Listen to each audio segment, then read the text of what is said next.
नाज़रीन, शिकारपुर मां सचाई न्यूज़ जे नुमाइंदे वाजिद लोहर जी रिपोर्ट अवां सां शेयर कंदा हलूं त शिकारपुर में पाकिस्तान पीपल्स पार्टी पारां वधंदड़ महांगाई सबबि वफ़ाक़ी हुकूमत ख़िलाफ़ पीपी अॻुवाण अकील अब्बास सुमरो जी अॻुवाणी में एहतजाज कयो वियो आहे। एहतजाज दौरान पीपी अॻुवाणनि मीर अहमद ख़ान भयो, लाला मक़बूल अहमद सदायो, मीर आज़ाद ख़ान लोहर, वॾेरो अमजद ख़ान लोहर ऐं ॿियनि सचाई न्यूज़ सां ॻाल्हि ॿोल कंदे चयो, मुल्क में जेका बुख, बदहाली, बेरोज़गारी, महंगाई अवां ॾिसो था, अॼु असांजे पार्टी चेयरमैन बिलावल भुट्टो साहब जो हुकुम सां समूरी सिंध में एहतजाज शुरू थिया आहिनि। पीटीआई गवर्नमेंट ऐं उन जे हामिन ऐं जंहिं सिंध खे हिन सूरत हाल ते पुॼायो आहे, हीअ हिकिड़ी जागरता मुहिम आहे, अवाम में या सुजागी ॾियणी आहे त हिन जे नाअहल हुकूमत ख़िलाफ़ उथिणो आहे। उथिया आहियूं ऐं इंशाअल्लाह कामयाब थींदासीं। ईअं न आहे सर, तव्हांजा जेके कैंडिडेट्स आहिनि MNA MPS उहो नेशनल असेंबली में एहतजाज कनि, पोइ सिंध में कहिड़े माना वजूहात जे एहतजाज कयो पियो वञे? एहतजाज हर सतह ते थियणु खपे। अवां सही था चओ, लायर फोरम्स ते थियणु खपे, प्रेस क्लब जे आॾो थियणु खपे, जेके बि मुंतख़ब ऐवान आहिनि उहे सूबाई हुजनि, क़ौमी हुजनि, उते थियणु खपे, हर सतह ते थियणु खपे ऐं थींदो इंशाअल्लाह शुरू थींदो। जनाब बिलावल साहब जे हुकुम मुताबिक़ शिकारपुर ज़िले में धरणो शुरू कयो आहे, लेकिन इहो न्याज़ी खे असीं ॿुधाइणु चाहियूं था त जेको पंहिंजो घर ई नथो हलाए सघे त उहो मुल्क छा हलाईंदो?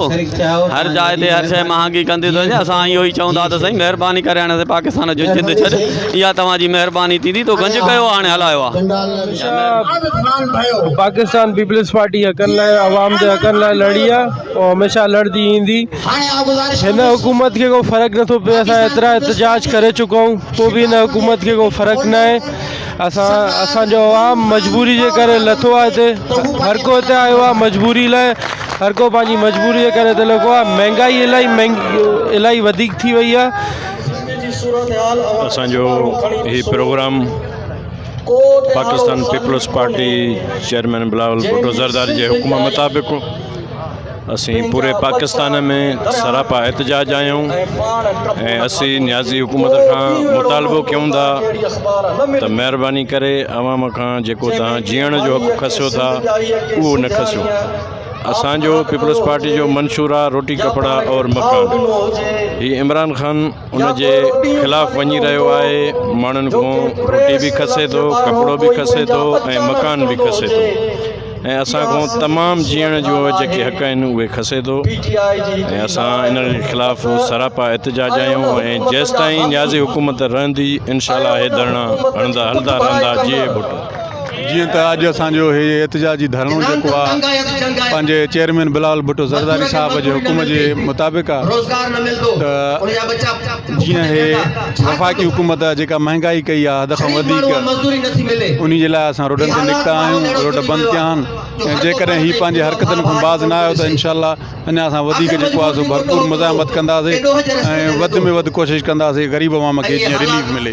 वॾी हुकूमत जे ख़िलाफ़ु असांखे चेयरमैन साहब बिलावल साहब जो हुकुम मिलियो आहे त हर ज़िलनि में धरणा जारी आहिनि ऐं असांखे इमरान ख़ान पिनण जहिड़ो करे छॾियो आहे, तंहिंजे करे असां धरणा शुरू कया आहिनि। महिरबानी। असां हिते अॼु गॾु थिया आहियूं पंहिंजे चेयरमैन जे हुकुम ते। पूरे पाकिस्तान में असां महांगाई ख़िलाफ़ु, इमरानी हुकूमत जे ख़िलाफ़ु धरणा आहिनि। अॼु असांजे सॼे सिंध में हर डिस्ट्रिक्ट में, हर डिवीज़न में असांजा MPA MNA ज़िले सदर, तालुके सदर असां धरणा आयासीं। इंशाअल्लाह हिन मवाली न्याज़ी खे घर बीड़ो करे पोइ सुकून सां वेहंदासीं इंशाअल्लाह। जीअं